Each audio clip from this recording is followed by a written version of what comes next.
सत्यार्थ प्रकाश पढ़ो तुम जिसमें भरा अमूल्य ज्ञान। सरल सिद्धांत सुगम रास्ता सत्य वचन लियो मेरे मान। सत्यार्थ प्रकाश पढ़ो तुम जिसमें भरा अमूल्य ज्ञान।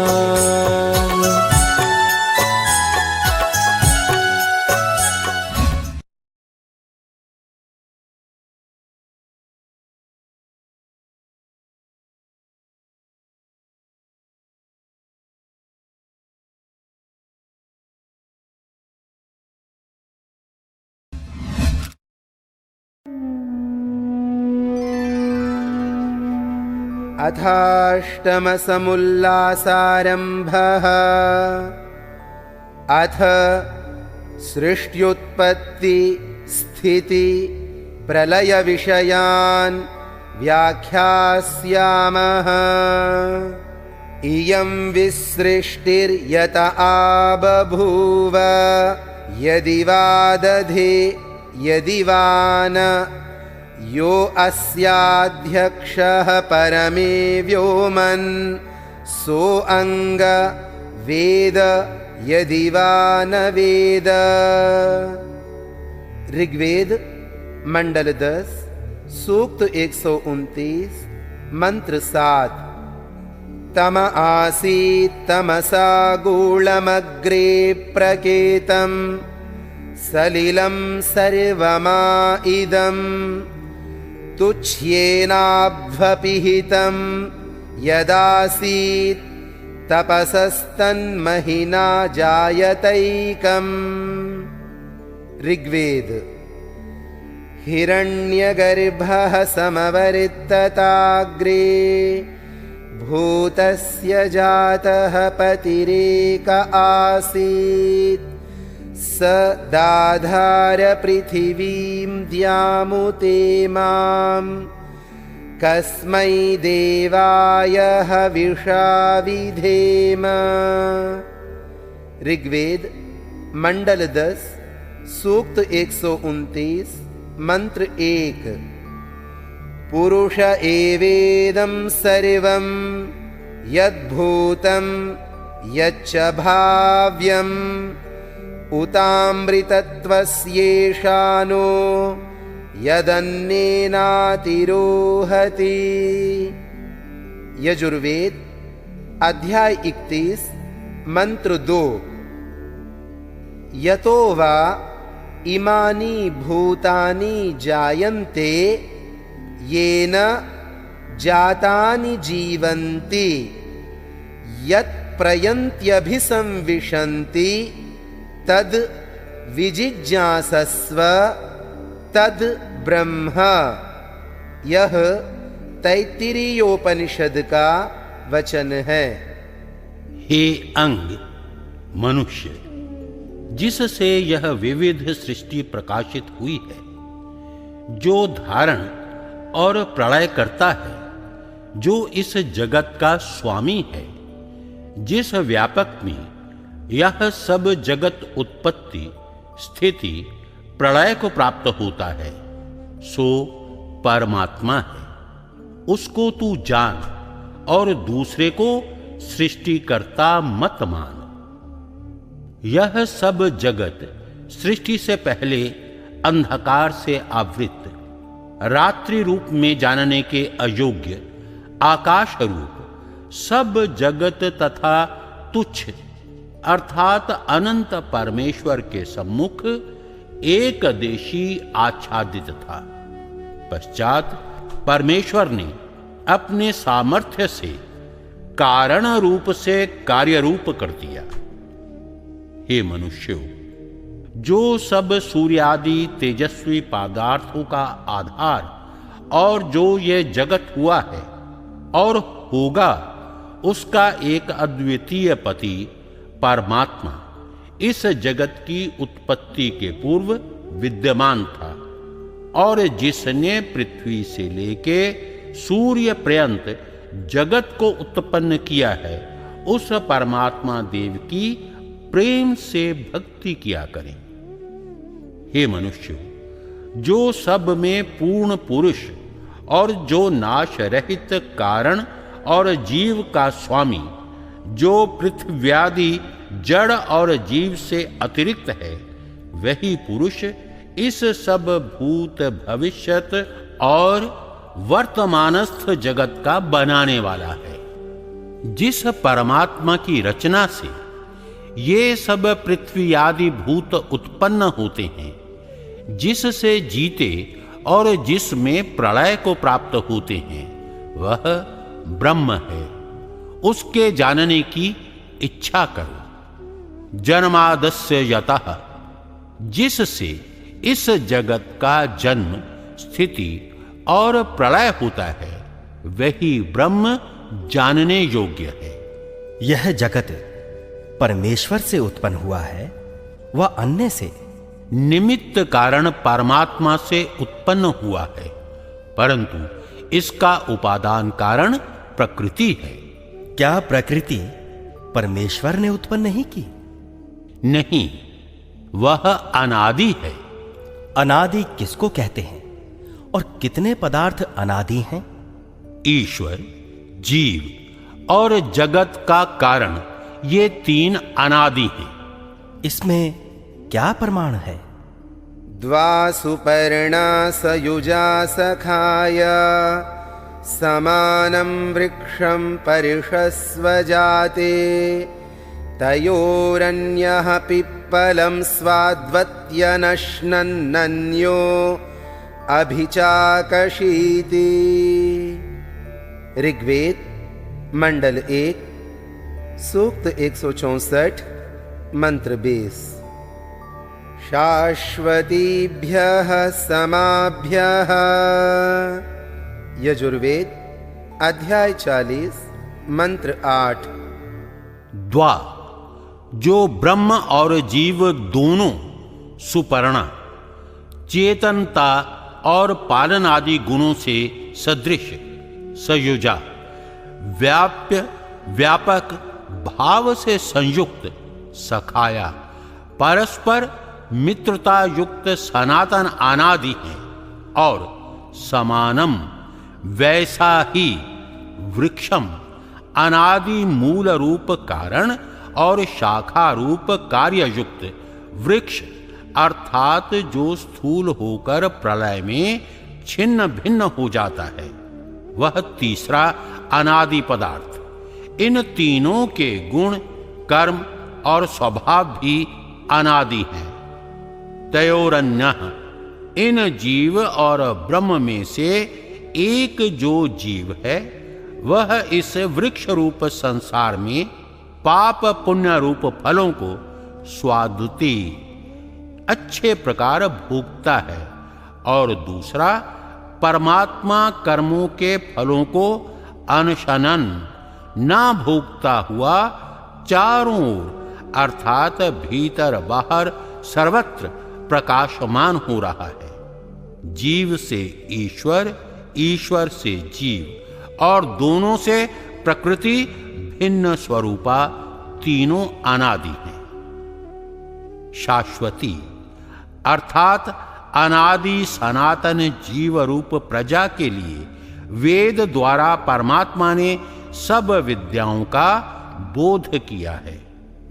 अजामेकां लोहित शुक्ल कृष्णां बह्वीः प्रजाः सृजमानां स्वरूपाः अजोह्येको जुषमाणोऽनुशेते जहात्येनां भुक्तभोगामजोन्यः। यह उपनिषद का वचन है। प्रकृति, जीव और परमात्मा तीनों अज, अर्थात जिनका जन्म कभी नहीं होता और ना कभी जन्म लेते, अर्थात ये तीन सब जगत के कारण हैं। इनका कारण कोई नहीं।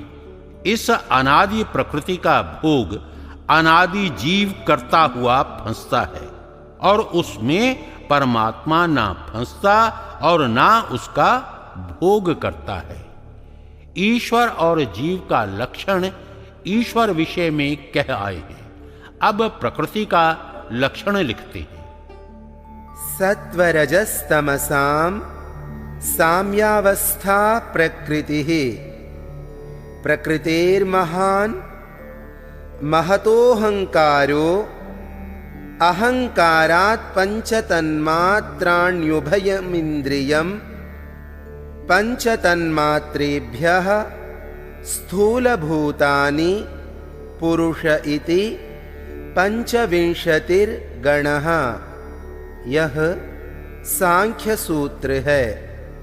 सत्व शुद्ध, रजः मध्य, तमः जाड्य अर्थात जड़ता, तीन वस्तु मिलकर जो एक संघात है उसका नाम प्रकृति है। उससे महतत्व बुद्धि, उससे अहंकार, उससे 5 तन्मात्रा, सूक्ष्म भूत और 10 इंद्रियां तथा 11वां मन, 5 तन्मात्राओं से पृथ्वी आदि 5 भूत, ये 24 और 25वां पुरुष अर्थात जीव और परमेश्वर हैं।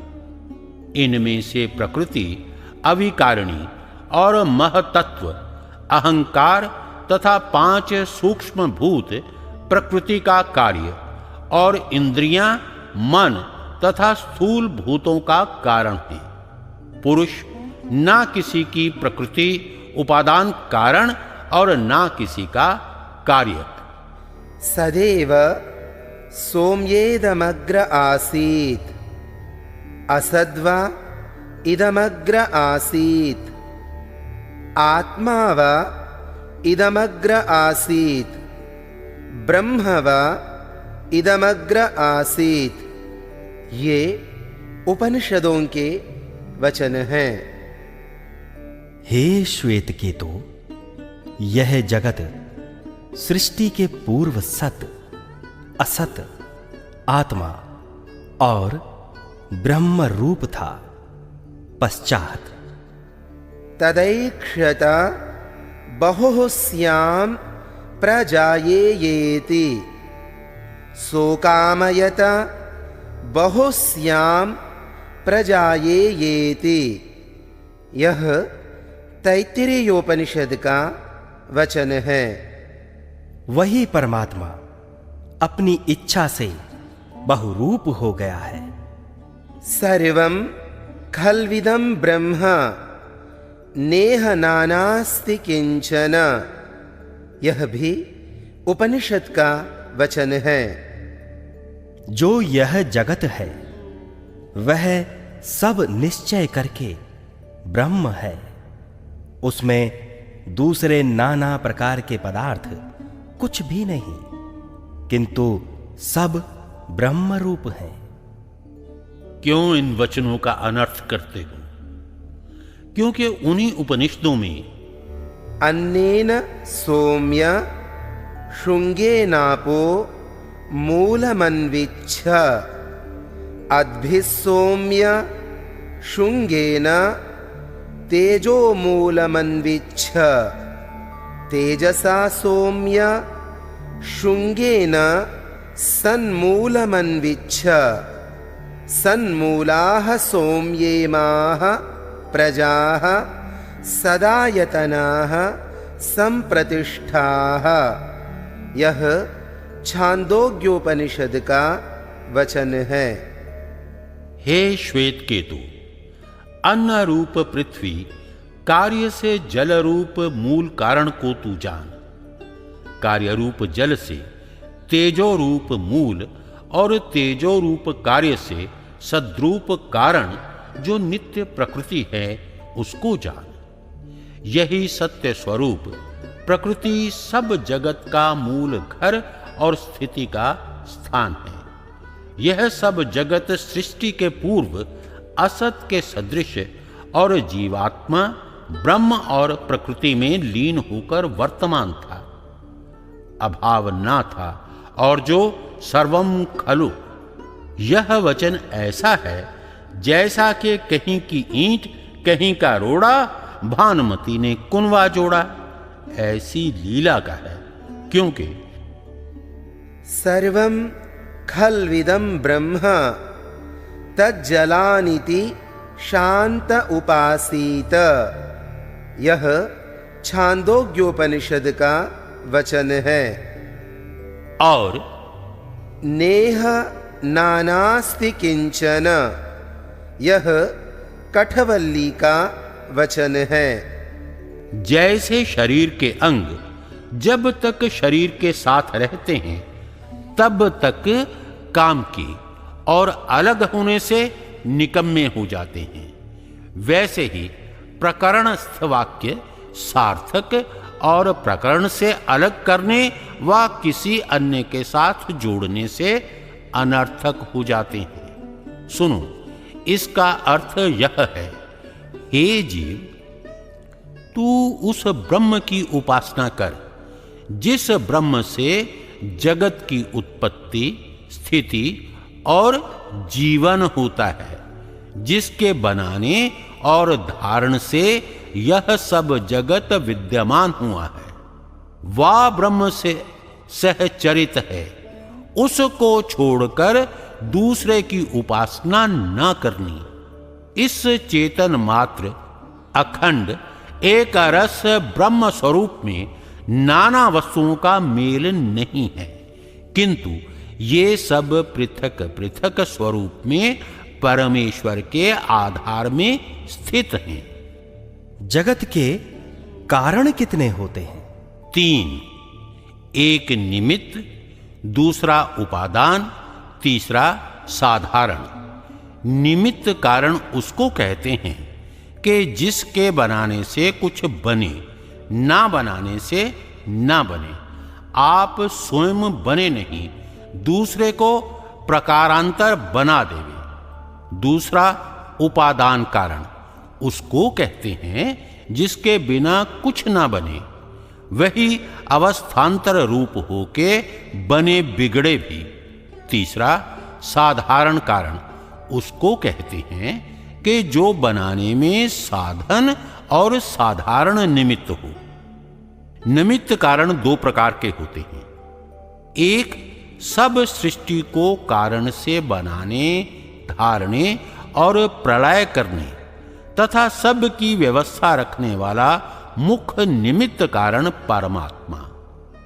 दूसरा, परमेश्वर की सृष्टि में से पदार्थों को लेकर अनेक विध कार्यांतर बनाने वाला साधारण निमित्त कारण जीव। उपादान कारण प्रकृति, परमाणु, जिसको सब संसार के बनाने की सामग्री कहते हैं, वह जड़ होने से आप ना बन और ना बिगड़ सकती है, किंतु दूसरे के बनाने से बनती और बिगाड़ने से बिगड़ती है।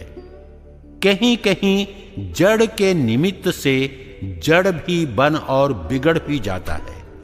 जैसे परमेश्वर के रचित बीज पृथ्वी में गिरने और जल पाने से वृक्षाकार हो जाते हैं और अग्नि आदि जड़ के संयोग से बिगड़ भी जाते हैं, परंतु इनका नियम पूर्वक बनना और बिगड़ना परमेश्वर और जीव के अधीन है। जब कोई वस्तु बनाई जाती है तब जिन जिन साधनों से अर्थात ज्ञान, दर्शन, बल, हाथ और नाना प्रकार के साधन और दिशा, काल और आकाश साधारण कारण। जैसे घड़े को बनाने वाला कुम्हार, निमित्त मिट्टी, उपादान दंड और चक्र आदि सामान्य निमित्त, दिशा, काल, आकाश, प्रकाश, आंख, हाथ, ज्ञान, क्रिया आदि निमित्त साधारण और निमित्त कारण भी होते हैं।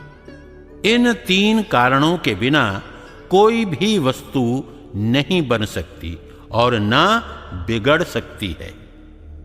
नवीन वेदांती लोग केवल परमेश्वर ही को जगत का अभिन्न निमित्त उपादान कारण मानते हैं। यथोर्णनाभिः सृजते गृह्णते च, यह उपनिषद का वचन है। जैसे मकड़ी बाहर से कोई पदार्थ नहीं लेती, अपने ही में से तंतु निकाल जाला बनाकर आप ही उसमें खेलती है, वैसे ब्रह्म अपने में से जगत को बना आप जगदाकार बन आप ही क्रीड़ा कर रहा है। सो ब्रह्म इच्छा और कामना करता हुआ कि मैं बहुरूप अर्थात जगदाकार हो जाऊं, संकल्प मात्र से सब जगद्रूप बन गया, क्योंकि आदावन्ते च यन्नास्ति वर्तमानेपि तत्तथा, यह मांडूक्योपनिषद पर कारिका है। जो प्रथम ना हो अंत में ना रहे वह वर्तमान में भी नहीं है, किंतु सृष्टि के आदि में जगत ना था, ब्रह्म था। प्रलय के अंत में संसार ना रहेगा तो वर्तमान में सब जगत ब्रह्म क्यों नहीं?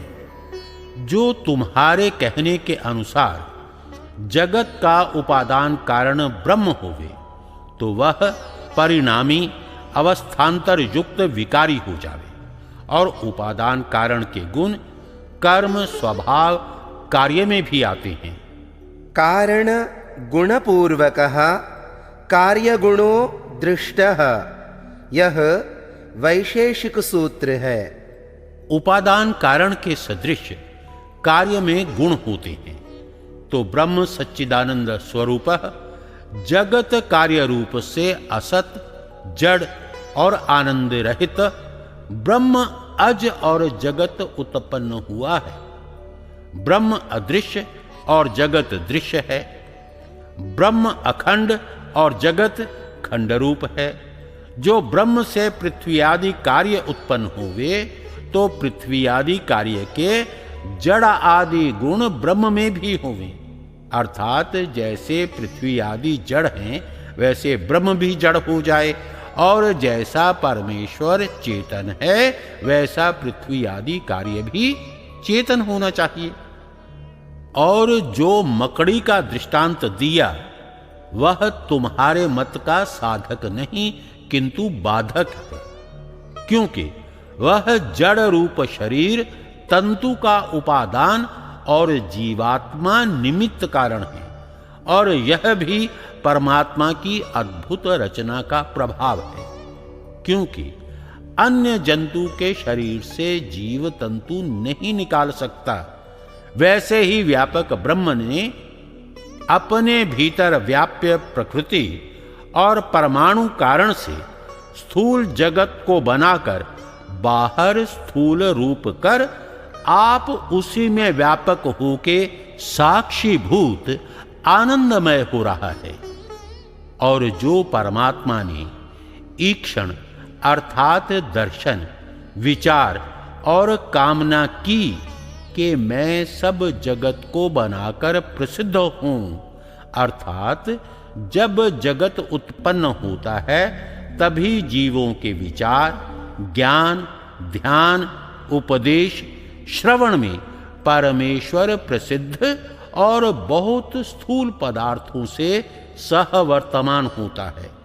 जब प्रलय होता है तब परमेश्वर और मुक्त जीवों को छोड़ के उसको कोई नहीं जानता, और जो वह कारिका है वह भ्रम मूलक है, क्योंकि प्रलय में जगत प्रसिद्ध नहीं था, और सृष्टि के अंत अर्थात प्रलय के आरंभ से जब तक दूसरी बार सृष्टि ना होगी तब तक भी जगत का कारण सूक्ष्म होकर अप्रसिद्ध है, क्योंकि तम आसीत तमसा गूढ़मग्रे, यह ऋग्वेद का वचन है।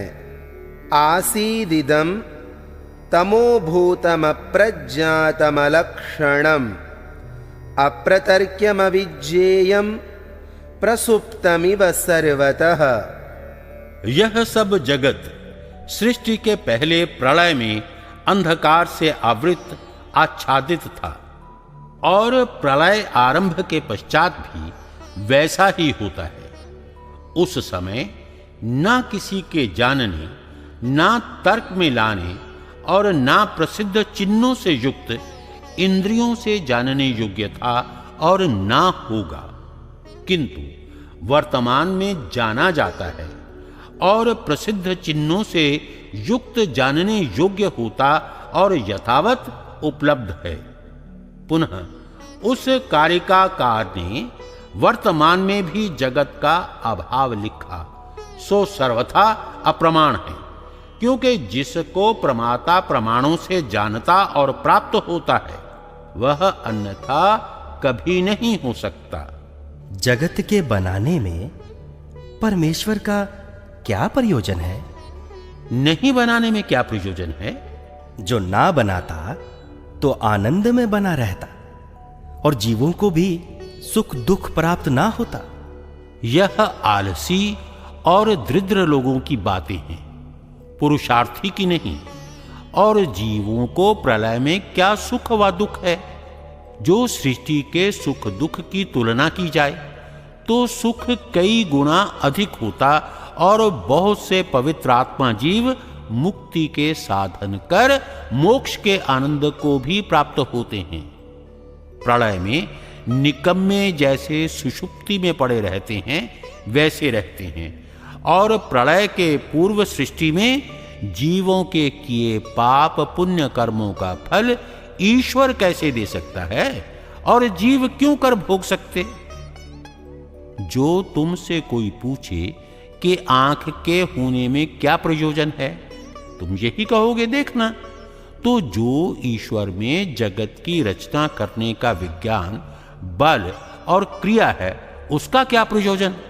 बिना जगत की उत्पत्ति करने के दूसरा कुछ भी नहीं कह सकोगे। और परमात्मा के न्याय, धारण, दया आदि गुण भी तभी सार्थक हो सकते हैं जब जगत को बनावे। उसका अनंत सामर्थ्य जगत की उत्पत्ति, स्थिति, प्रलय और व्यवस्था करने ही से सफल है। जैसे नेत्र का स्वाभाविक गुण देखना है, वैसे परमेश्वर का स्वाभाविक गुण जगत की उत्पत्ति करके सब जीवों को असंख्य पदार्थ देकर परोपकार करना है। बीज पहले है व वृक्ष।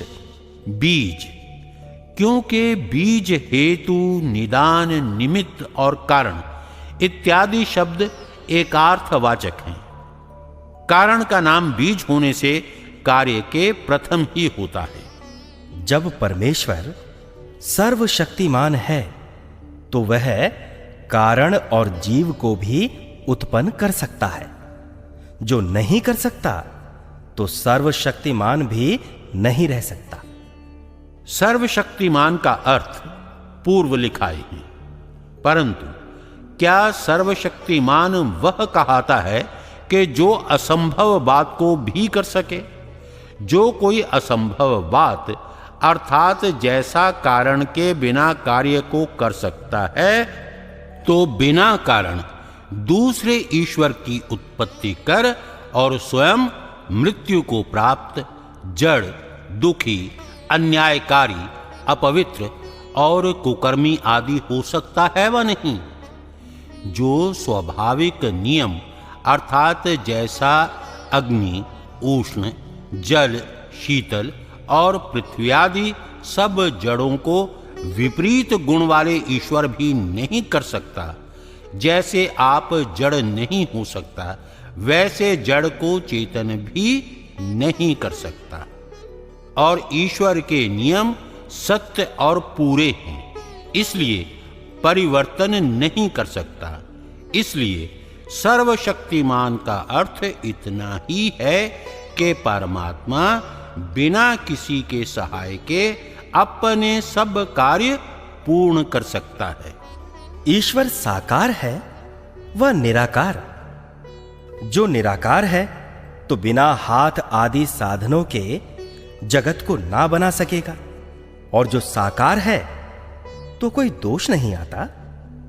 ईश्वर निराकार है, जो साकार अर्थात शरीर युक्त है वह ईश्वर ही नहीं, क्योंकि वह परिमित शक्ति युक्त देश काल वस्तुओं में परिच्छिन्न क्षुधा, तृषा, छेदन, भेदन, शीतोषण, ज्वर, पीड़ादि सहित होवे।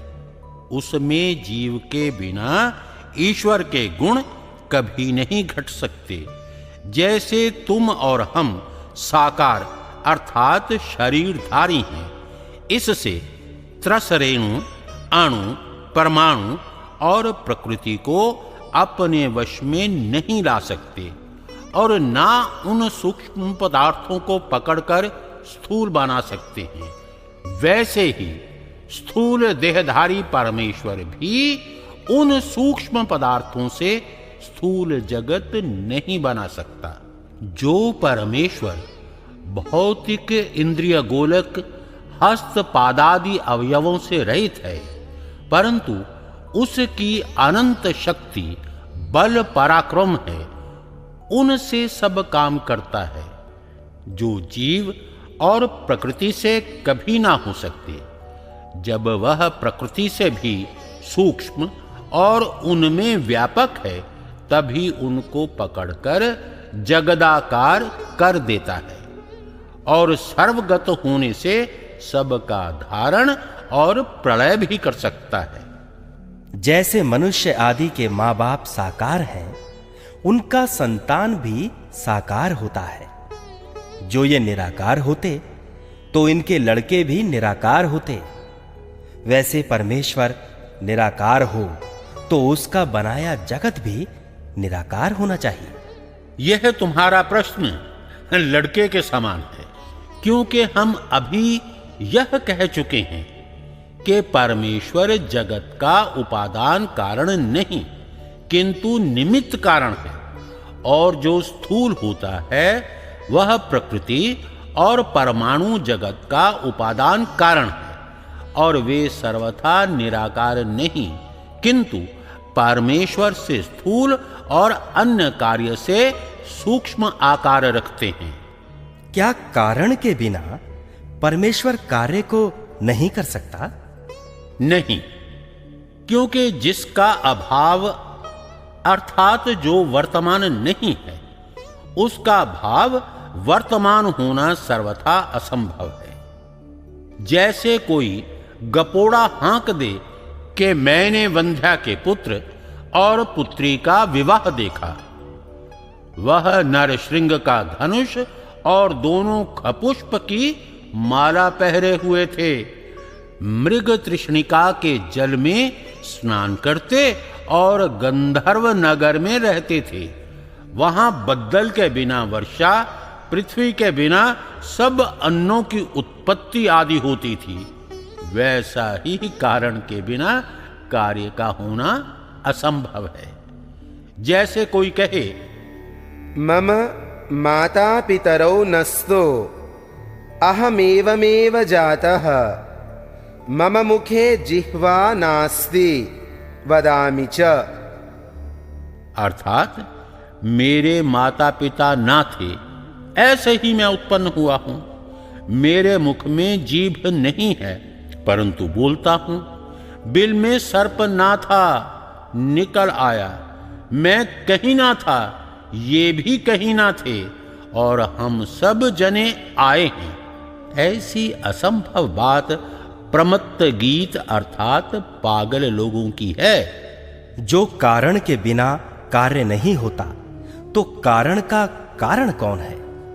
जो केवल कारण रूप ही हैं, वे कार्य किसी के नहीं होते, और जो किसी का कारण और किसी का कार्य होता है वह दूसरा कहाता है। जैसे पृथ्वी घर आदि का कारण और जल आदि का कार्य होता है, परंतु जो आदि कारण प्रकृति है वह अनादि है। मूले मूलाभावादमूलम मूलम, यह सांख्य सूत्र है। मूल का मूल अर्थात कारण का कारण नहीं होता। इससे अकारण सब कार्यों का कारण होता है, क्योंकि किसी कार्य के आरंभ समय के पूर्व तीनों कारण अवश्य होते हैं।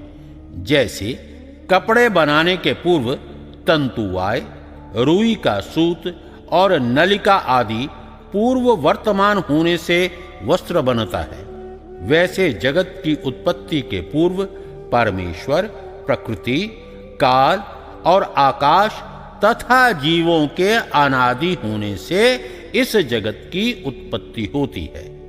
यदि इनमें से एक भी ना हो तो जगत भी ना हो।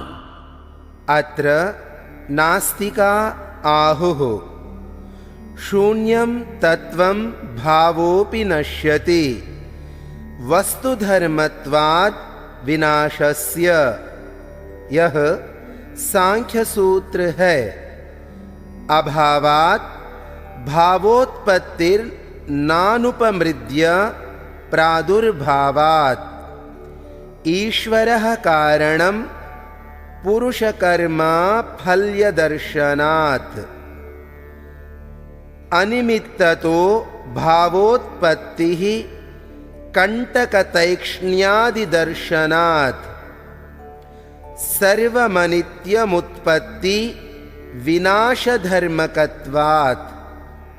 सर्वं नित्यं पंचभूतनित्यत्वात्।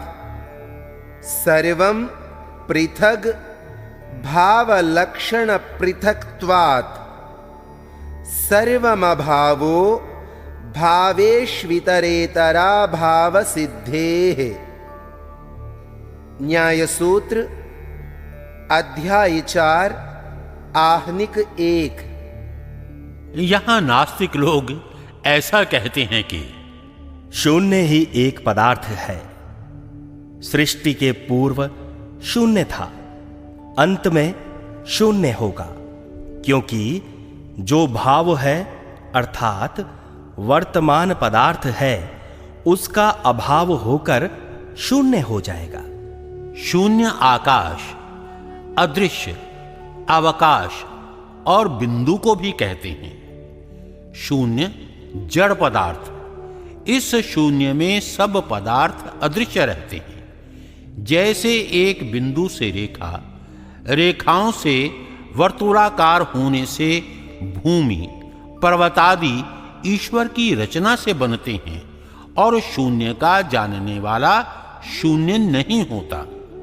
दूसरा नास्तिक। अभाव से भाव की उत्पत्ति होती है।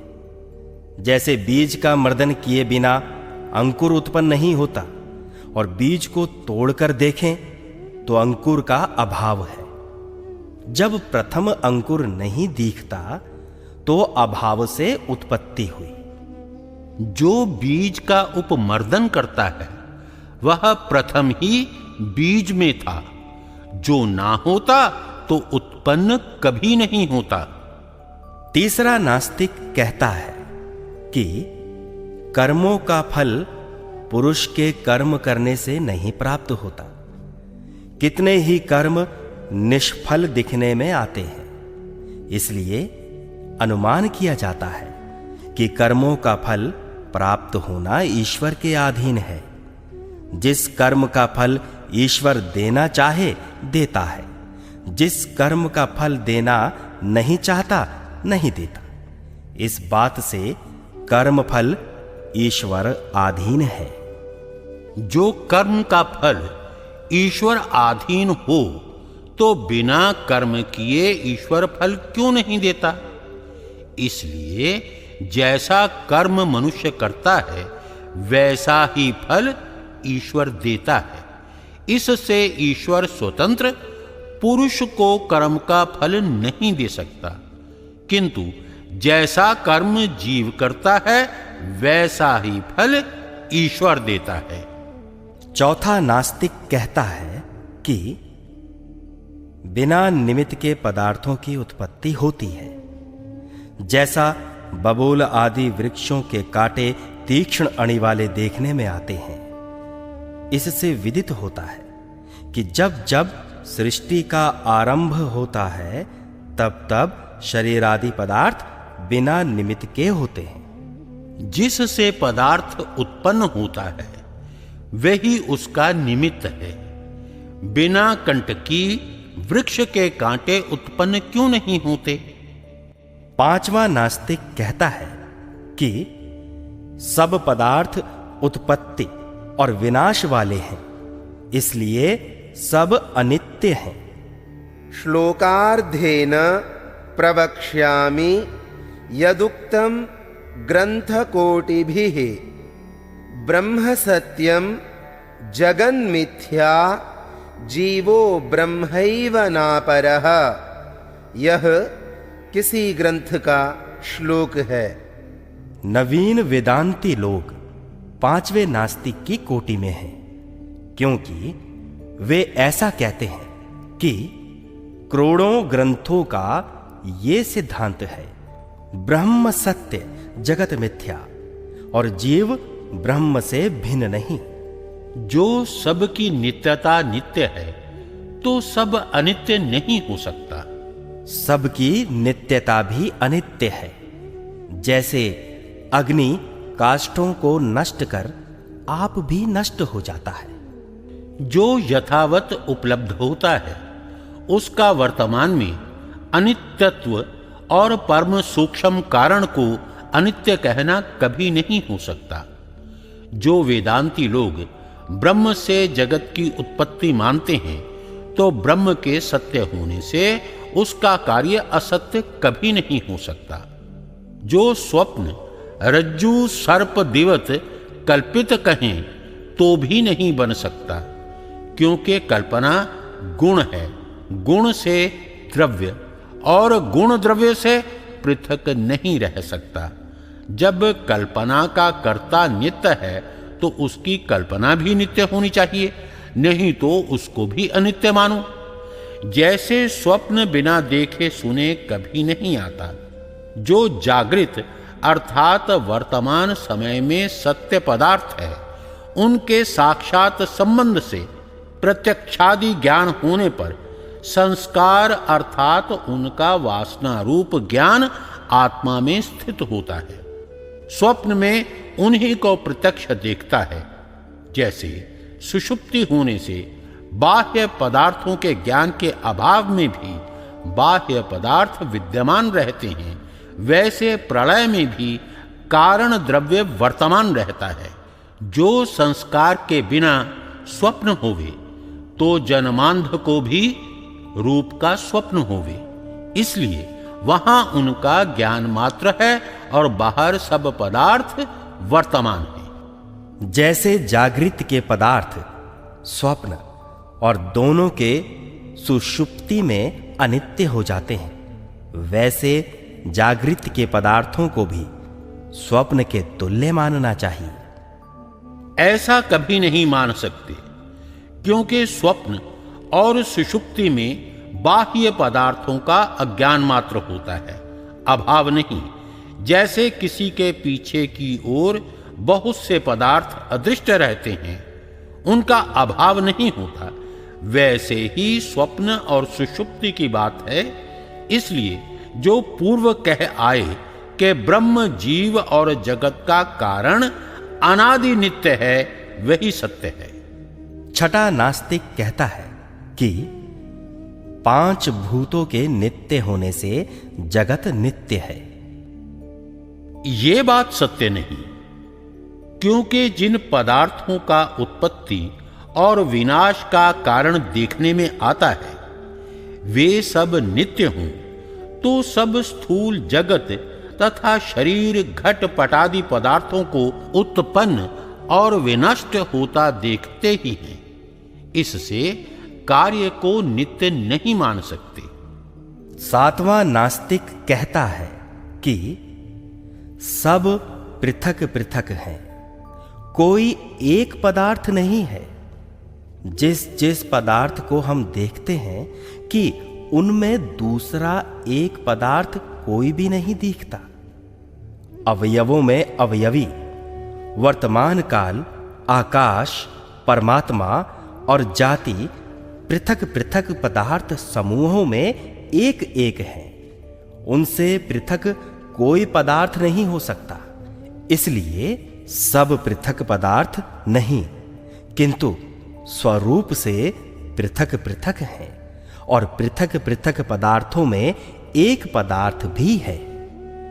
आठवां नास्तिक कहता है कि सब पदार्थों में इतरेतर अभाव की सिद्धि होने से सब अभाव रूप हैं। जैसे अनश्वो गौः अगौरश्वः, गाय घोड़ा नहीं और घोड़ा गाय नहीं, इसलिए सबको अभाव रूप मानना चाहिए। सब पदार्थों में इतरेतरा भाव का योग हो, परंतु गवि गौरश्वे अश्वो भाव रूपो वर्तत एव। गाय में गाय और घोड़े में घोड़े का भाव ही है, अभाव कभी नहीं हो सकता। जो पदार्थों का भाव ना हो तो इतरेतरा भाव भी किसमें कहा जावे। नववां नास्तिक कहता है कि स्वभाव से जगत की उत्पत्ति होती है।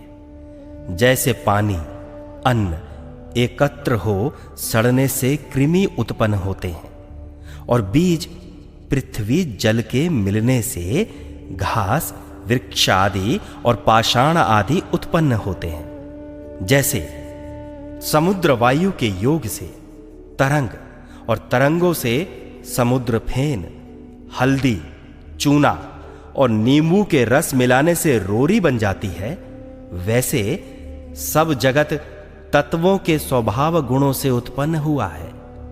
इसका बनाने वाला कोई भी नहीं। जो स्वभाव से जगत की उत्पत्ति होवे तो विनाश कभी ना होवे, और जो विनाश भी स्वभाव से मानो तो उत्पत्ति ना होगी। और जो दोनों स्वभाव युगपत द्रव्यों में मानोगे तो उत्पत्ति और विनाश की व्यवस्था कभी ना हो सकेगी। और जो निमित्त के होने से उत्पत्ति और नाश मानोगे तो निमित्त को उत्पत्ति और विनाश होने वाले द्रव्यों से पृथक मानना पड़ेगा। जो स्वभाव ही से उत्पत्ति और विनाश होता तो एक समय ही में उत्पत्ति और विनाश का होना संभव नहीं। जो स्वभाव से उत्पन्न होता हो तो इस भूगोल के निकट में दूसरा भूगोल चंद्र सूर्य आदि उत्पन्न क्यों नहीं होते। और जिस जिस के योग से जो जो उत्पन्न होता है वह ईश्वर के उत्पन्न किए हुए बीज अन्न जल आदि के संयोग से घास वृक्ष और कृमि आदि उत्पन्न होते, बिना उनके नहीं। जैसे हल्दी चूना और नींबू का रस दूर दूर देश से आकर आप नहीं मिलते, किसी के मिलाने से मिलते हैं, उसमें भी यथा योग्य मिलाने से रोरी होती है। अधिक न्यून व अन्यथा करने से रोरी नहीं बनती। वैसे ही प्रकृति परमाणुओं को ज्ञान और युक्ति से परमेश्वर के मिलाए बिना जड़ पदार्थ स्वयं कुछ भी कार्य सिद्धि के लिए विशेष पदार्थ नहीं बन सकते। इसलिए स्वभाव आदि से सृष्टि नहीं होती, परमेश्वर की रचना से होती है। इस जगत का कर्ता ना था, ना है और ना होगा, किंतु अनादि काल से यह जैसा का वैसा बना है। ना कभी इसकी उत्पत्ति हुई है, ना कभी विनाश होगा। बिना कर्ता के कोई भी क्रिया व क्रियाजन्य पदार्थ नहीं बन सकता। जिन पृथ्वी आदि पदार्थों में संयोग विशेष से रचना दिखती है वे अनादि कभी नहीं हो सकते, और जो संयोग से बनता है वह संयोग के पूर्व नहीं होता और वियोग के अंत में नहीं रहता। जो तुम इसको ना मानो तो कठिन से कठिन पाषाण हीरा और पोलाद आदि तोड़ टुकड़े कर गला व भस्म कर देखो कि इनमें परमाणु पृथक पृथक मिले हैं व नहीं, जो मिले हैं तो वे समय पाकर अलग अलग भी अवश्य होते हैं। अनादि ईश्वर कोई नहीं, किंतु जो योगाभ्यास से अणिम आदि ऐश्वर्य को प्राप्त होकर सर्वज्ञ आदि गुण युक्त केवल ज्ञानी होता है, वही जीव परमेश्वर कहता है। जो अनादि ईश्वर जगत का सृष्टा न हो तो साधनों से सिद्ध होने वाले जीवों का आधार जीवन रूप जगत, शरीर और इंद्रियों के गोलक कैसे बनते? इनके बिना जीव साधन नहीं कर सकता। जब साधन ना होते तो सिद्ध कहां से होता?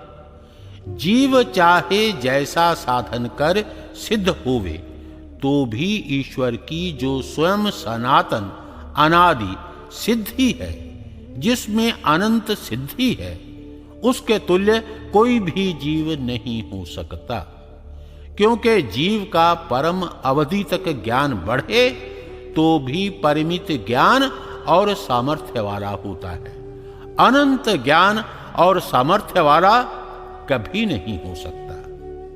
देखो, कोई भी आज तक ईश्वर कृत सृष्टि क्रम को बदलने हारा नहीं हुआ है और ना होगा।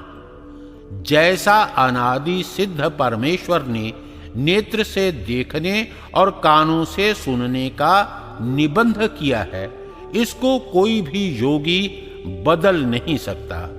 जीव ईश्वर कभी नहीं हो सकता।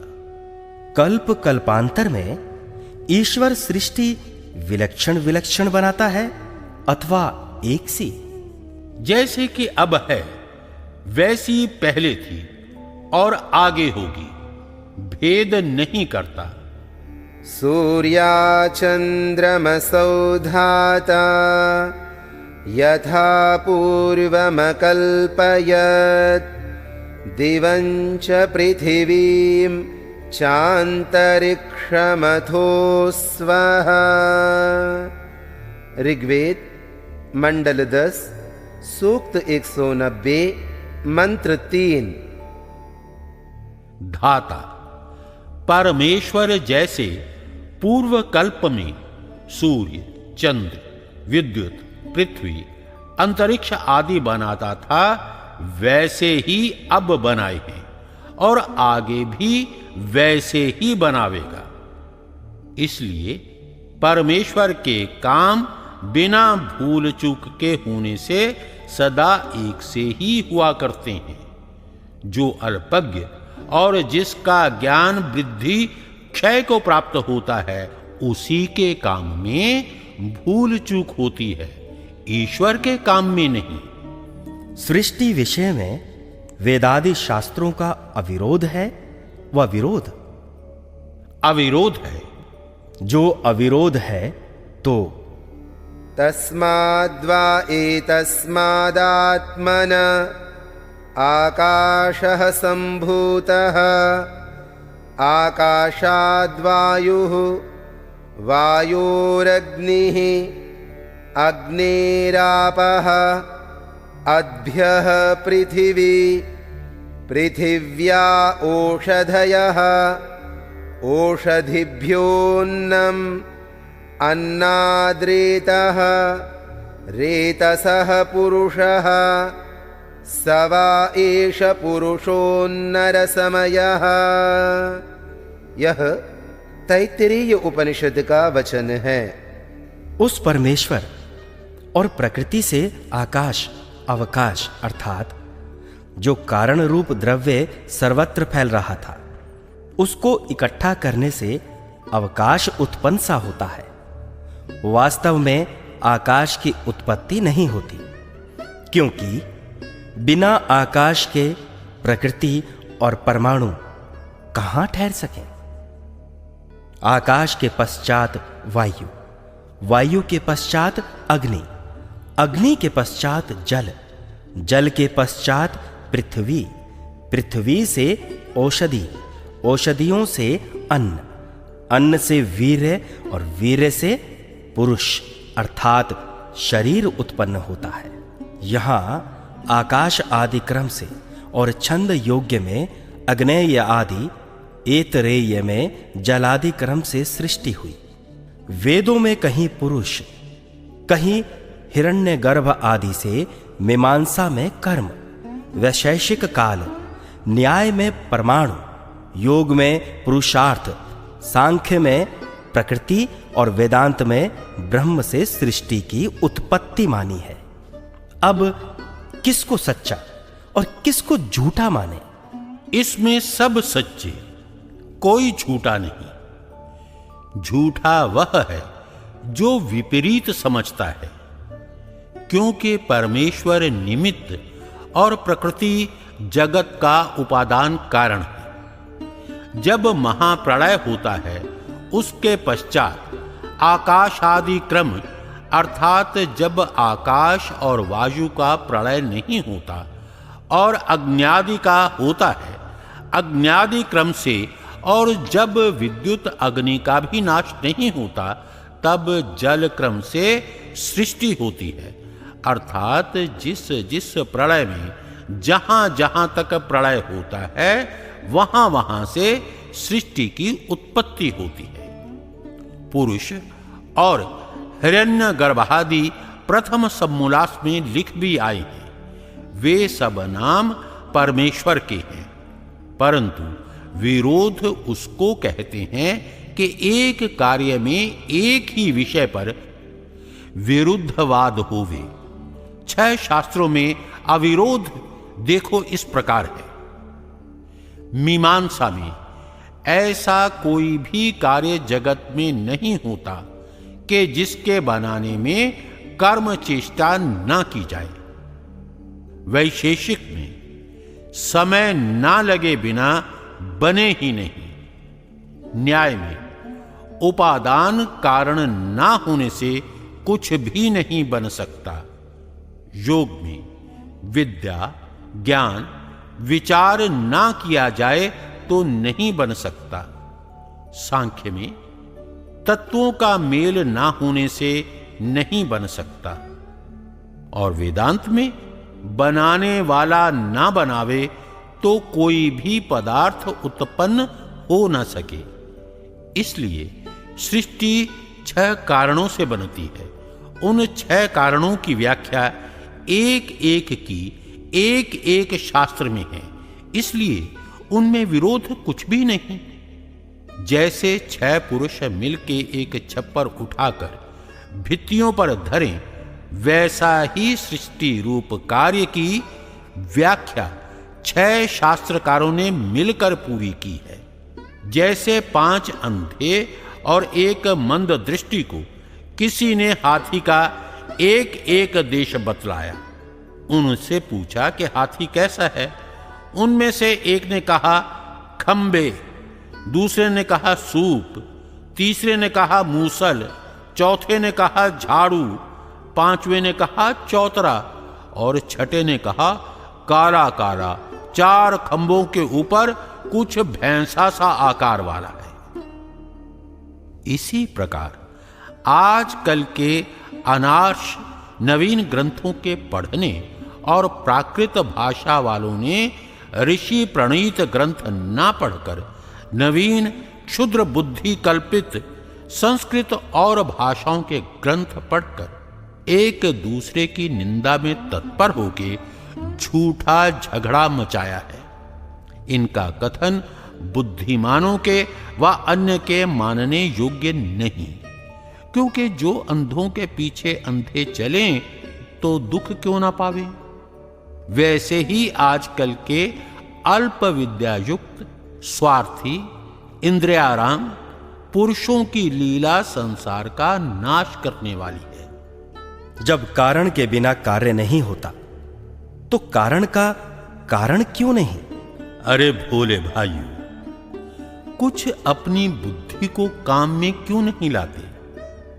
देखो, संसार में 2 ही पदार्थ होते हैं, एक कारण, दूसरा कार्य। जो कारण है वह कार्य नहीं, और जिस समय कार्य है वह कारण नहीं।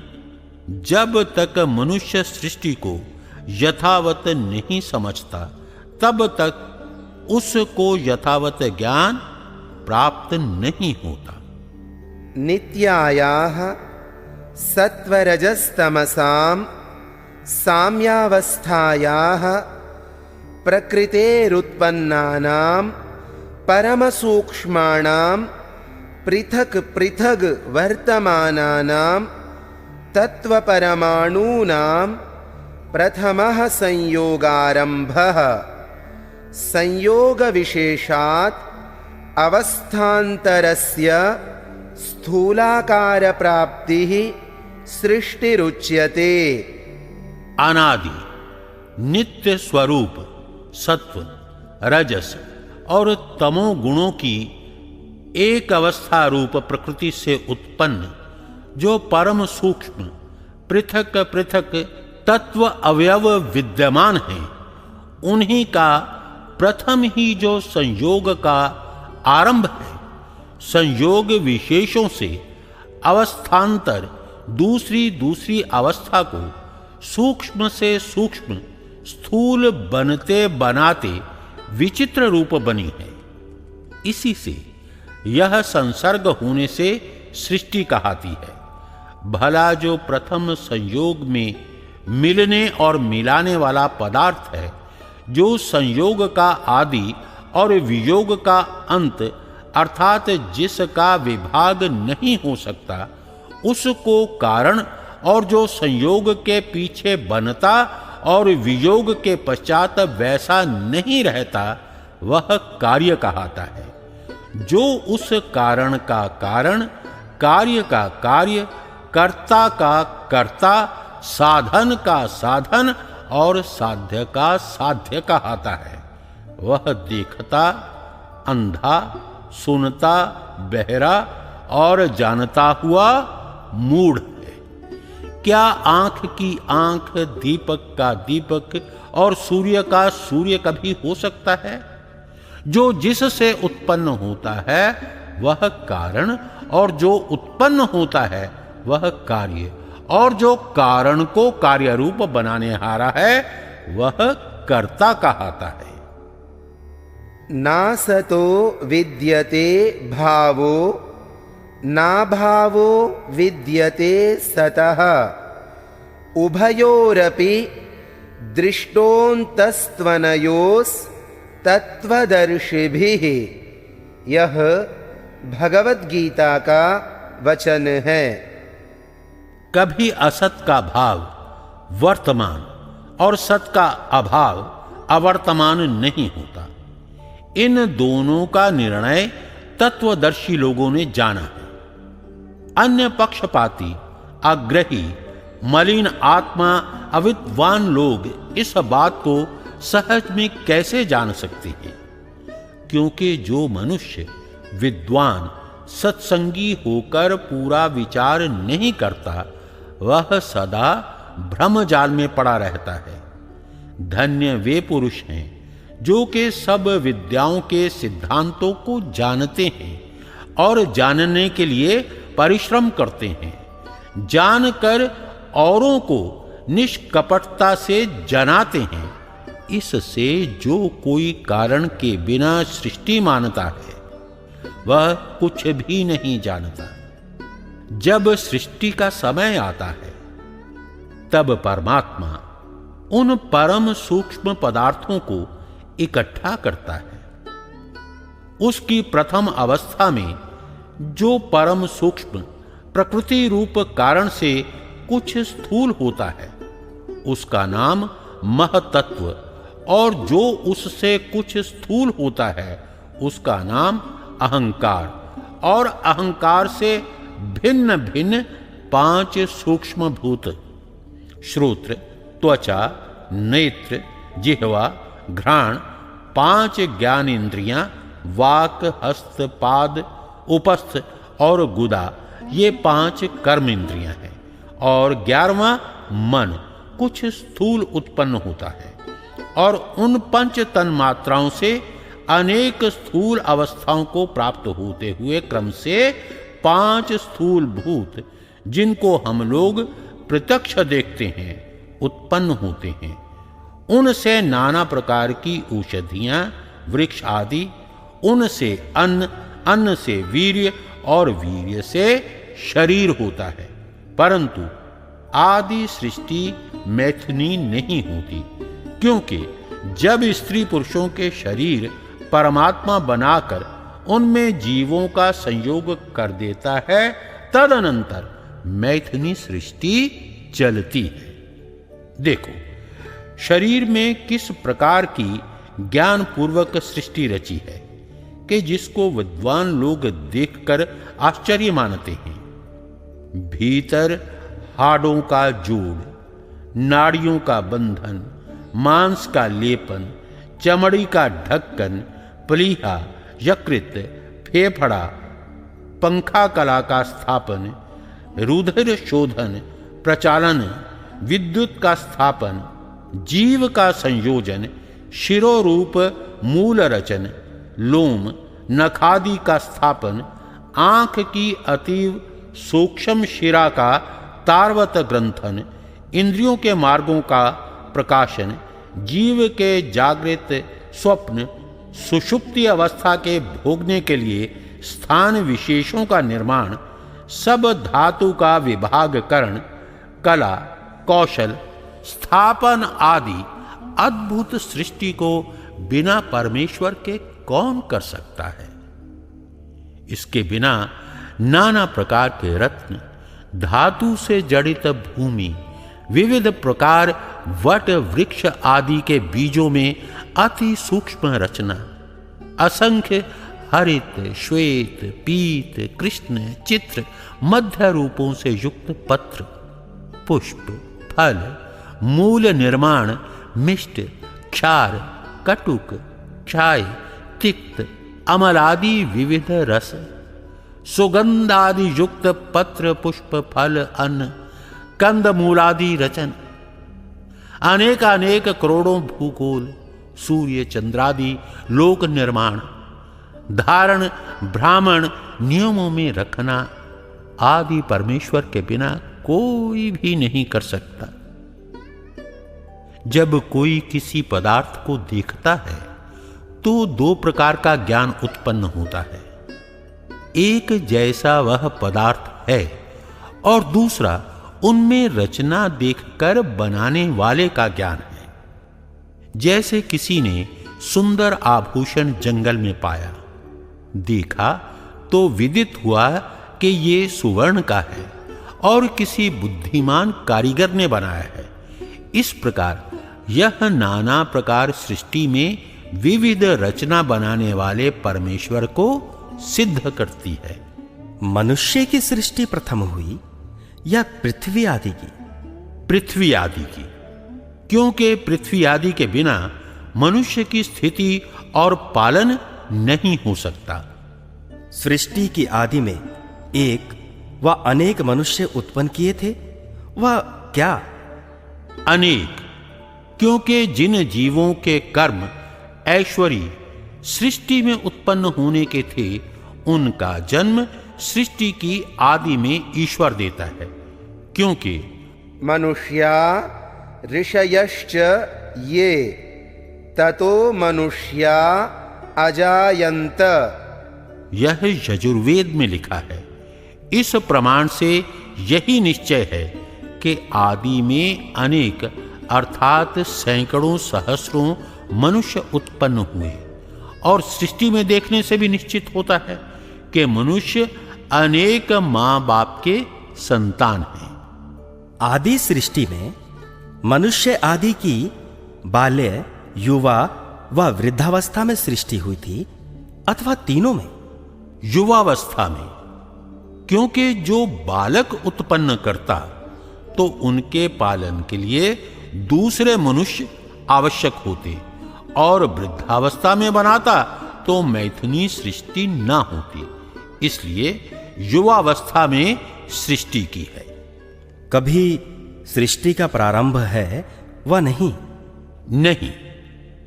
जैसे दिन के पूर्व रात और रात के पूर्व दिन तथा दिन के पीछे रात और रात के पीछे दिन बराबर चला आता है, इसी प्रकार सृष्टि के पूर्व प्रलय और प्रलय के पूर्व सृष्टि तथा सृष्टि के पीछे प्रलय और प्रलय के आगे सृष्टि। अनादिकाल से चक्र चला आता है, इसका आदि व अंत नहीं, किंतु जैसे दिन व रात का आरंभ और अंत देखने में आता है, उसी प्रकार सृष्टि और प्रलय का आदि अंत होता रहता है। क्योंकि जैसे परमात्मा जीव जगत का कारण तीन स्वरूप से अनादि है, वैसे जगत की उत्पत्ति, स्थिति और प्रलय प्रवाह से अनादि है। जैसे नदी का प्रवाह वैसा ही दिखता है, कभी सूख जाता, कभी कभी नहीं दिखता, फिर बरसात में दिखता और उष्ण काल में नहीं दिखता। ऐसे व्यवहारों को प्रवाह रूप जानना चाहिए। जैसे परमेश्वर के गुण, कर्म, स्वभाव अनादि हैं, वैसे ही उसके जगत की उत्पत्ति, स्थिति, प्रलय करना भी अनादि है। जैसे कभी ईश्वर के गुण, कर्म, स्वभाव का आरंभ और अंत नहीं, इसी प्रकार उसके कर्तव्य कर्मों का भी आरंभ और अंत नहीं। ईश्वर ने किन्हीं जीवों को मनुष्य जन्म, किन्हीं को सिंह आदि क्रूर जन्म, किन्हीं को हरिण, गाय आदि पशु, किन्हीं को वृक्ष आदि, कृमि, कीट, पतंगा आदि जन्म दिए हैं। इससे परमात्मा में पक्षपात आता है। पक्षपात नहीं आता, क्योंकि उन जीवों के पूर्व सृष्टि में किए हुए कर्मानुसार व्यवस्था करने से जो कर्म के बिना जन्म देता तो पक्षपात आता। मनुष्यों की आदि सृष्टि किस स्थल में हुई? त्रिविष्टप अर्थात जिसको तिब्बत कहते हैं। आदि सृष्टि में एक जाति थी व अनेक? एक मनुष्य जाति थी। पश्चात विजानीह्यार्यान् ये च दस्यवः, ये ऋग्वेद का वचन है। श्रेष्ठों का नाम आर्य, विद्वान देव और दुष्टों के दस्यु अर्थात डाकू, मूर्ख नाम होने से आर्य और दस्यु दो नाम हुए। उत शूद्रे उतार्य वेद वचन। आर्यों में पूर्वोक्त प्रकार से ब्राह्मण, क्षत्रिय, वैश्य और शूद्र चार भेद हुए। द्विज विद्वानों का नाम आर्य और मूर्खों का नाम शूद्र और अनार्य अर्थात अनाड़ी नाम हुआ। फिर वे यहां कैसे आए?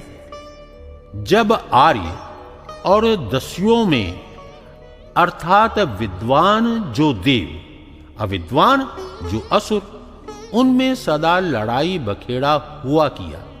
जब बहुत उपद्रव होने लगा, तब आर्य लोग सब भूगोल में उत्तम इस भूमि के खंड को जानकर यहीं आकर बसे। इसी से देश का नाम आर्यावर्त हुआ। आर्यावर्त की अवधि कहां तक है? आसमुद्रात् तु वै पूर्वात्, आसमुद्रात् तु पश्चिमात्, तयोरेवान्तरं गिर्योर आर्यावर्तं विदुर्बुधाः, सरस्वती दृषद्वत्योर देवनद्योर यदन्तरं तं देवनिर्मितं देशं आर्यावर्तं प्रचक्षते। यह मनुस्मृति का वचन है। उत्तर में हिमालय, दक्षिण में विंध्याचल, पूर्व और पश्चिम में समुद्र तथा सरस्वती, पश्चिम में अटक नदी, पूर्व में दृषद्वती जो नेपाल के पूर्व भाग पहाड़ से निकल के बंगाल के आसाम के पूर्व और ब्रह्मा के पश्चिम ओर होकर दक्षिण के समुद्र में मिली है, जिसको ब्रह्मपुत्रा कहते हैं, और जो उत्तर के पहाड़ों से निकल के दक्षिण के समुद्र की खाड़ी में अटक मिली है। हिमालय की मध्य रेखा से दक्षिण और पहाड़ों के भीतर और रामेश्वर पर्यंत विंध्याचल के भीतर जितने देश हैं, उन सबको आर्यावर्त इसलिए कहते हैं कि यह आर्यावर्त देव अर्थात विद्वानों ने बसाया और आर्यजनों के निवास करने से आर्यावर्त कहाया है। प्रथम इस देश का नाम क्या था और इसमें कौन बसते थे? इसके पूर्व इस देश का नाम कोई भी नहीं था और ना कोई आर्यों के पूर्व इस देश में बसते थे, क्योंकि आर्य लोग सृष्टि की आदि में कुछ काल के पश्चात तिब्बत से सूधे इसी देश में आकर बसे। कोई कहते हैं कि ये लोग ईरान से आए, इसी से इन लोगों का नाम आर्य हुआ। इनके पूर्व यहां जंगली लोग बसते थे कि जिनको असुर और राक्षस कहते थे। आर्य लोग अपने को देवता बतलाते थे और उनका जब संग्राम हुआ उसका नाम देवासुर संग्राम कथाओं में ठहराया। यह बात सर्वथा झूठ है, क्योंकि ओम विजानीह्यार्यान् ये च दस्यवो बर्हिष्मतेरन्धया शासदव्रतान्। ऋग्वेद मंडल 1 सूक्त 51 मंत्र 8। उत शूद्रे उतार्ये, यह भी वेद का प्रमाण है। यह लिख चुके हैं कि आर्य नाम धार्मिक विद्वान आप्त पुरुषों का और इनसे विपरीत जनों का नाम दस्यु अर्थात डाकू, दुष्ट, अधार्मिक और अविद्वान है, तथा ब्राह्मण, क्षत्रिय, वैश्य, द्विजों का नाम आर्य और शूद्र का नाम अनार्य अर्थात अनाड़ी है। जब वेद ऐसे कहता है तो दूसरे विदेशियों के कपोल कल्पित को बुद्धिमान लोग कभी नहीं मान सकते। और देवासुर संग्राम में आर्यवर्तीय अर्जुन तथा महाराजा दशरथ आदि, हिमालय पहाड़ में आर्य और दस्यु मलेच्छ असुरों का जो युद्ध हुआ था, उसमें देव अर्थात आर्यों की रक्षा और असुरों के पराजय करने को सहायक हुए थे। इससे यही सिद्ध होता है कि आर्यवर्त के बाहर चारों ओर जो हिमालय के पूर्व आग्नेय, दक्षिण, नैऋत्य, पश्चिम, वायव्य, उत्तर, ईशान देश में मनुष्य रहते हैं, उन्हीं का नाम असुर सिद्ध होता है। क्योंकि जब जब हिमालय प्रदेशस्थ आर्यों पर लड़ने को चढ़ाई करते थे, तब तब यहाँ के राजा महाराजा लोग उन्हीं उत्तर आदि देशों में आर्यों के सहायक होते थे।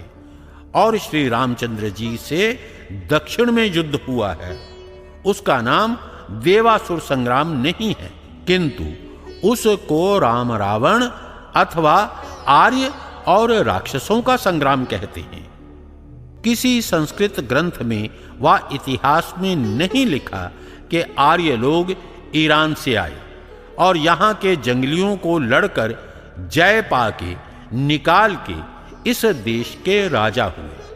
पुनः विदेशियों का लेख माननीय कैसे हो सकता है? और आर्यवाचो म्लेच्छवाचः सर्वे ते दस्यवः स्मृताः म्लेच्छदेशस्त्वतः परः। यह मनुस्मृति का वचन है। जो आर्यवर्त देश से भिन्न देश हैं, वे दस्यु देश और मलेच्छ देश कहाते हैं। इससे भी यह सिद्ध होता है कि आर्यवर्त से भिन्न पूर्व देश से लेकर ईशान, उत्तर, वायव्य और पश्चिम देशों में रहने वालों का नाम दस्यु और मलेच्छ तथा असुर है। और नैऋत्य, दक्षिण तथा आग्नेय दिशाओं में आर्यवर्त देश से भिन्न रहने वाले मनुष्यों का नाम राक्षस है। अब भी देख लो, हबशी लोगों का स्वरूप भयंकर, जैसा राक्षसों का वर्णन किया है वैसा ही दिख पड़ता है। और आर्यवर्त की सूद पर नीचे रहने वालों का नाम नाग और उस देश का नाम पाताल इसलिए कहते हैं कि वह देश आर्यवर्तीय मनुष्यों के पाद अर्थात पग के तले हैं और उनके नागवंशी अर्थात नाग नाम वाले पुरुष के वंश के राजा होते थे। उसी की उलोपी राजकन्या से अर्जुन का विवाह हुआ था, अर्थात इक्ष्वाकु से लेकर कौरव पांडव तक सर्व भूगोल में आर्यों का राज्य और वेदों का थोड़ा थोड़ा प्रचार आर्यवर्त से भिन्न देशों में भी रहा। इसमें यह प्रमाण है कि ब्रह्मा का पुत्र विराट, विराट का मनु, मनु के मरीच्यादि 10, इनके स्वयंभुव आदि 7 राजा और उनके संतान इक्ष्वाकु आदि राजा जो आर्यवर्त के प्रथम राजा हुए, जिन्होंने यह आर्यवर्त बसाया है। अब अभाग्योदय से और आर्यों के आलस्य, प्रमाद, परस्पर के विरोध से अन्य देशों के राज्य करने की तो कथा ही क्या कहनी, किंतु आर्यवर्त में भी आर्यों का अखंड, स्वतंत्र, स्वाधीन, निर्भय राज्य इस समय नहीं है। जो कुछ है सो भी विदेशियों के पदाक्रांत हो रहा है। कुछ थोड़े राजा स्वतंत्र हैं। दुर्दिन जब आता है तब देशवासियों को अनेक प्रकार का दुख भोगना पड़ता है। कोई कितना ही करे, परंतु जो स्वदेशीय राज्य होता है वह सर्वोपरि उत्तम होता है। अथवा मत मतांतर के आग्रह रहित अपने और पराय का पक्षपात शून्य प्रजा पर पिता माता के समान कृपा, न्याय और दया के साथ विदेशियों का राज्य भी पूर्ण सुखदायक नहीं है। परंतु भिन्न भिन्न भाषा, पृथक पृथक शिक्षा, अलग व्यवहार का विरोध छूटना अति दुष्कर है। बिना इसके छूटे परस्पर का पूरा उपकार और अभिप्राय सिद्ध होना कठिन है। इसलिए जो कुछ वेदादि शास्त्रों में व्यवस्था व इतिहास लिखे हैं उसी का मान्य करना भद्र पुरुषों का काम है। जगत की उत्पत्ति में कितना समय व्यतीत हुआ? 1 अरब 96 करोड़ कई लाख और कई सहस्त्र वर्ष जगत की उत्पत्ति और वेदों के प्रकाश होने में हुए हैं। इसका स्पष्ट व्याख्यान मेरी बनाई भूमिका में लिखा है, देख लीजिए। इत्यादि प्रकार सृष्टि के बनाने और बनने में है। और यह भी है कि सबसे सूक्ष्म टुकड़ा अर्थात जो काटा नहीं जाता उसका नाम परमाणु, 60 परमाणुओं के मिले हुए का नाम अणु, 2 अणु का एक द्वैअणुक जो स्थूल वायु है, 3 द्वैअणुक का अग्नि, 4 द्वैअणुक का जल, 5 द्वैअणुक की पृथ्वी अर्थात 3 द्वैअणुक का त्रसरेणु और उसका दूना होने से पृथ्वी आदि दृश्य पदार्थ होते हैं। इसी प्रकार क्रम से मिलाकर भूगोल आदि परमात्मा ने बनाए हैं। इसका धारण कौन करता है? कोई कहता है शेष अर्थात सहस्र फण वाले सर्प के सिर पर पृथ्वी है। दूसरा कहता है कि बैल के सींग पर। तीसरा कहता है कि किसी पर नहीं। चौथा कहता है कि वायु के आधार। 5वां कहता है सूर्य के आकर्षण से खींची हुई अपने ठिकाने पर स्थित। छठा कहता है कि पृथ्वी भारी होने से नीचे नीचे आकाश में चली जाती है। इत्यादि में किस बात को सत्य माने? जो शेष सर्प और बैल के सींग पर धरी हुई पृथ्वी स्थित बतलाता है, उसको पूछना चाहिए कि सर्प और बैल के मां बाप के जन्म समय किस पर थी तथा सर्प और बैल आदि किस पर हैं। बैल वाले मुसलमान तो चुप ही कर जाएंगे, परंतु सर्प वाले कहेंगे कि सर्प कूर्म पर, कूर्म जल पर, जल अग्नि पर, अग्नि वायु पर, वायु आकाश में ठहरा है। उनसे पूछना चाहिए कि सब किस पर हैं, तो अवश्य कहेंगे परमेश्वर पर।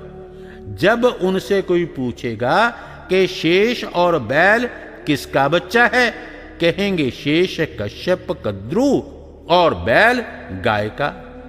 कश्यप मारीच, मारीच मनु, मनु विराट, विराट ब्रह्मा का पुत्र, ब्रह्मा आदि सृष्टि का था।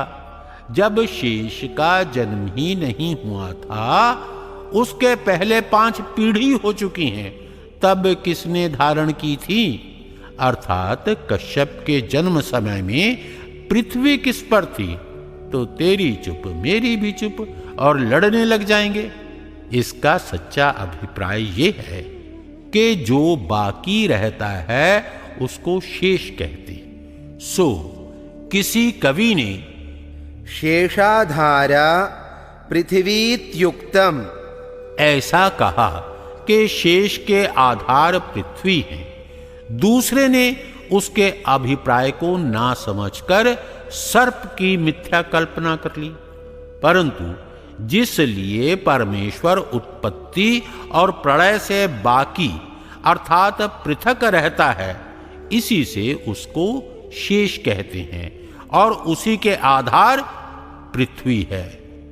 सत्येनोत्तभिता भूमि, यह ऋग्वेद का वचन है। सत्य अर्थात जो त्रैकाल बाध्य, जिसका कभी नाश नहीं होता, उस परमेश्वर ने भूमि, आदित्य और सब लोगों का धारण किया है। उक्षा दाधार पृथ्वी मुतद्याम, यह भी ऋग्वेद का वचन है। इसी उक्षा शब्द को देखकर किसी ने बैल का ग्रहण किया होगा, क्योंकि उक्षा बैल का भी नाम है। परंतु उस मूढ़ को यह विदित न हुआ कि इतने बड़े भूगोल के धारण करने का सामर्थ्य बैल में कहां से आवेगा। इसलिए उक्षा वर्षा द्वारा भूगोल के सेचन करने से सूर्य का नाम है। उसने अपने आकर्षण से पृथ्वी को धारण किया है, परंतु सूर्यादि का धारण करने वाला बिना परमेश्वर के दूसरा कोई भी नहीं है। इतने इतने बड़े भूगोलों को परमेश्वर कैसे धारण कर सकता होगा? जैसे अनंत आकाश के सामने बड़े बड़े भूगोल कुछ भी अर्थात समुद्र के आगे जल के छोटे कण के तुल्य भी नहीं है, वैसे अनंत परमेश्वर के सामने असंख्यात लोग एक परमाणु के तुल्य भी नहीं कह सकते। वह बाहर भीतर सर्वत्र व्यापक अर्थात विभु प्रजासु, यह यजुर्वेद का वचन है। वह परमात्मा सब प्रजाओं में व्यापक होकर सबका धारण कर रहा है। जो वह ईसाई मुसलमान पुराणियों के कथनानुसार विभु ना होता तो इस सब सृष्टि का धारण कभी नहीं कर सकता, क्योंकि बिना प्राप्ति के किसी को कोई धारण नहीं कर सकता। कोई कहे कि ये सब लोग परस्पर आकर्षण से धारित होंगे, पुनः परमेश्वर के धारण करने की क्या अपेक्षा है? उनको यह उत्तर देना चाहिए कि यह सृष्टि अनंत है व शांत। जो अनंत कहें तो आकार वाली वस्तु अनंत कभी नहीं हो सकती, और जो शांत कहें तो उनके पर भाग सीमा अर्थात जिसके परे कोई भी दूसरा लोक नहीं है, वहां किसके आकर्षण से धारण होगा। जैसे समष्टि और व्यष्टि अर्थात जब सब समुदाय का नाम वन रखते हैं तो समष्टि कहाता है, और एक एक वृक्षादि को भिन्न भिन्न गणना करें तो व्यष्टि कहाता है। वैसे सब भूगोलों को समष्टि गिनकर जगत कहें तो सब जगत का धारण और आकर्षण का कर्ता बिना परमेश्वर के दूसरा कोई भी नहीं। इसलिए जो सब जगत को रचता है वही स दाधार पृथ्वी मुतद्याम, यह यजुर्वेद का वचन है। जो पृथ्वी आदि प्रकाश रहित लोक लोकांतर पदार्थ तथा सूर्य आदि प्रकाश सहित लोक और पदार्थों का रचन धारण परमात्मा करता है, जो सब में व्यापक हो रहा है, वही सब जगत का कर्ता और धारण करने वाला है। पृथ्वी आदि लोग घूमते हैं व स्थिर घूमते हैं। कितने ही लोग कहते हैं कि सूर्य घूमता है और पृथ्वी नहीं घूमती। दूसरे कहते हैं कि पृथ्वी घूमती है, सूर्य नहीं घूमता। इसमें सत्य क्या माना जाए? ये दोनों आधे झूठे हैं, क्योंकि वेद में लिखा है कि आयं गौः पृश्निरक्रमीद सदन्मातरं पुरः पितरं च प्रयन्स्वः। यजुर्वेद अध्याय 3 मंत्र 6। अर्थात यह भूगोल जल के सहित सूर्य के चारों ओर घूमता जाता है, इसलिए भूमि घूमा करती है। आकृष्णेन रजसा वर्तमानो निवेशयन्नमृतं मर्त्यं च हिरण्ययेन सवितारथेन देवो याति भुवनानि पश्यन्। यजुर्वेद अध्याय 33 मंत्र 43। जो सविता अर्थात सूर्य वर्षादि का कर्ता, प्रकाश स्वरूप, तेजोमय, रमणीय स्वरूप के साथ वर्तमान सब प्राणी अप्राणियों में अमृत रूप वृष्टि व किरण द्वारा अमृत का प्रवेश करा और सब मूर्तिमान द्रव्यों को दिखलाता हुआ सब लोकों के साथ आकर्षण गुण से सह वर्तमान अपनी परिधि में घूमता रहता है, किंतु किसी लोक के चारों ओर नहीं घूमता। वैसे ही एक एक ब्रह्मांड में एक सूर्य प्रकाशक और दूसरे सब लोक लोकांतर प्रकाश्य हैं।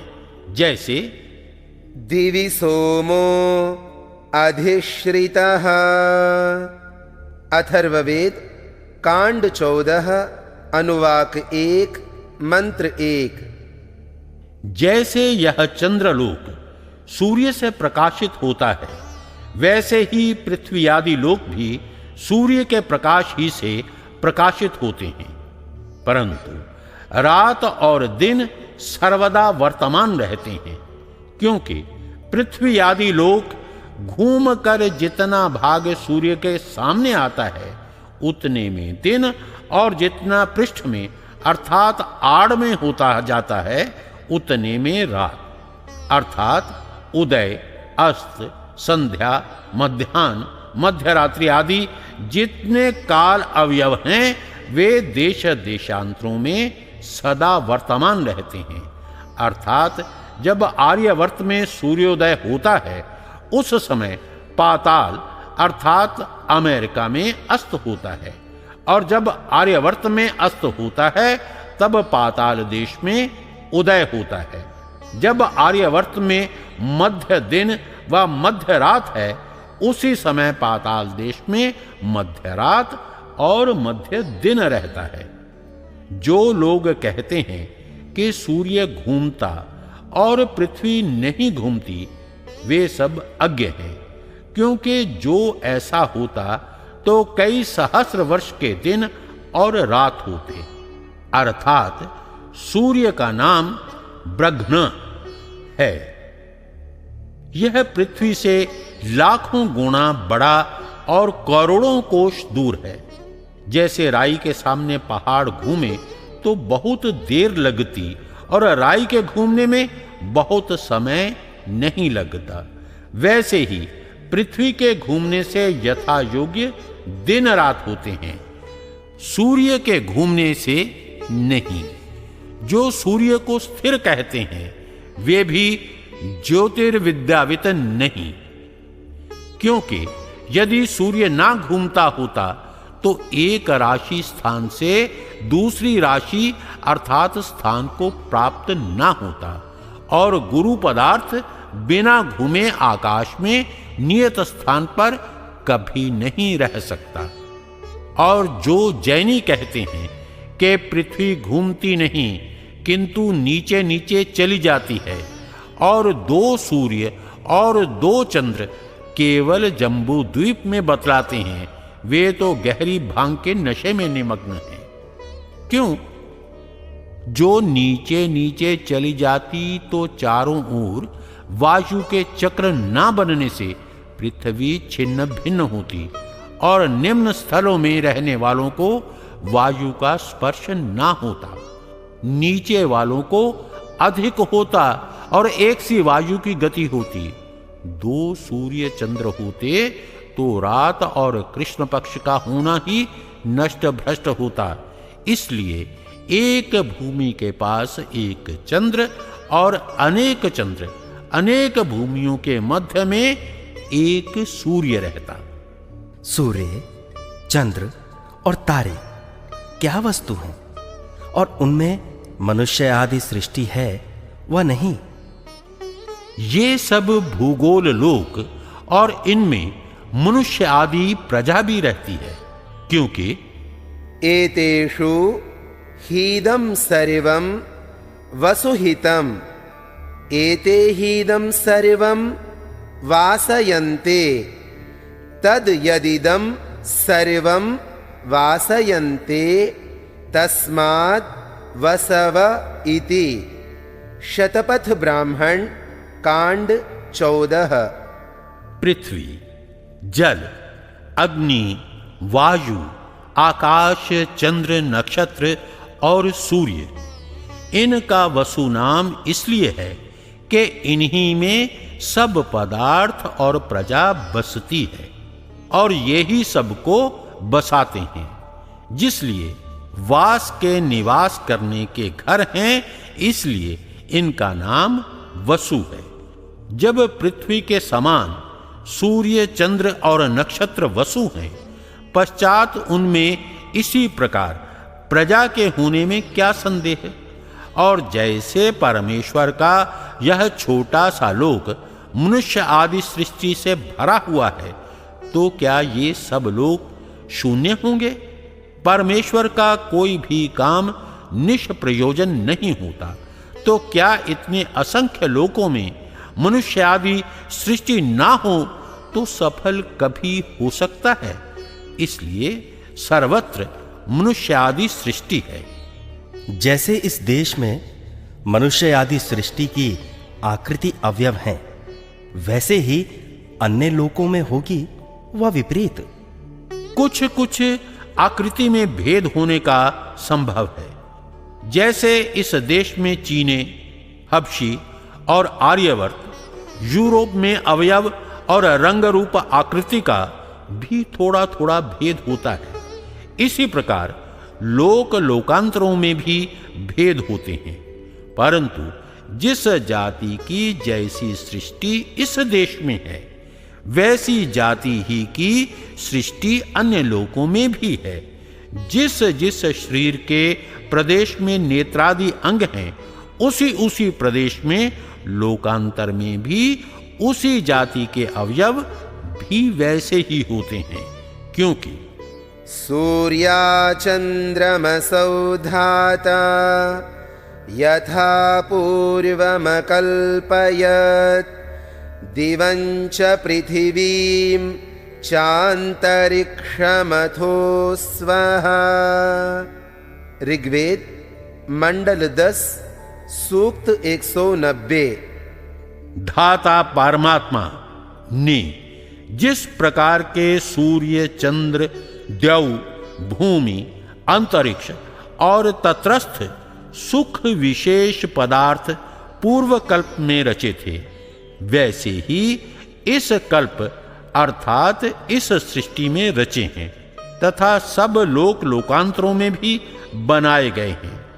भेद किंचित मात्र नहीं होता। जिन वेदों का इस लोक में प्रकाश है, उन्हीं का उन लोकों में भी प्रकाश है वह नहीं? उन्हीं का है।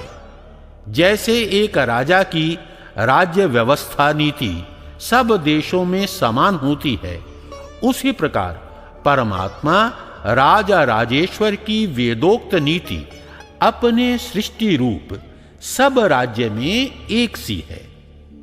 जब ये जीव और प्रकृतिस्थ तत्व अनादि और ईश्वर के बनाए नहीं हैं, तो ईश्वर का अधिकार भी इन पर ना होना चाहिए, क्योंकि सब स्वतंत्र हुए। जैसे राजा और प्रजा समकाल में होते हैं और राजा के अधीन प्रजा होती है, वैसे ही परमेश्वर के अधीन जीव और जड़ पदार्थ हैं। जब परमेश्वर सब सृष्टि का बनाने, जीवों के कर्म फलों के देने, सब का यथावत रक्षक और अनंत सामर्थ्य वाला है, तो अल्प सामर्थ्य भी और जड़ पदार्थ उसके अधीन क्यों ना हो? इसलिए जीव कर्म करने में स्वतंत्र, परंतु कर्मों के फल भोगने में ईश्वर की व्यवस्था से परतंत्र है। वैसे ही सर्वशक्तिमान सृष्टि, संहार और पालन सब विश्व का करता है। इसके आगे विद्या, अविद्या, बंध और मोक्ष विषय में लिखा जाएगा। यह 8वां समोल्लास पूरा हुआ।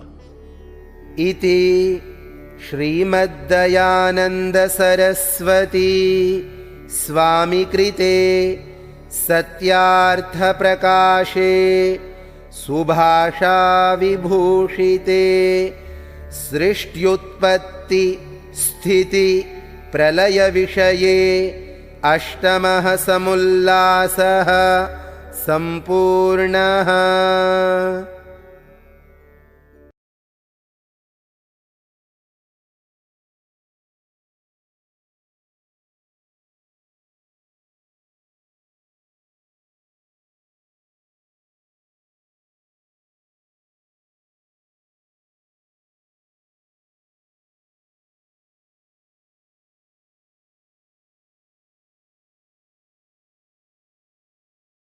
अमर ग्रंथ सत्यार्थ प्रकाश को विभिन्न भाषाओं में पढ़ने और सुनने के लिए अपने मोबाइल में डाउनलोड करें Satyarth Prakash audio application Google Play Store और एप्पल ऐप स्टोर पर उपलब्ध। अमर ग्रंथ सत्यार्थ प्रकाश को घर बैठे प्राप्त करने के लिए हमारी वेबसाइट वैदिकप्रकाशन.com पर जाएं अथवा 9540040339 पर व्हाट्सएप करें।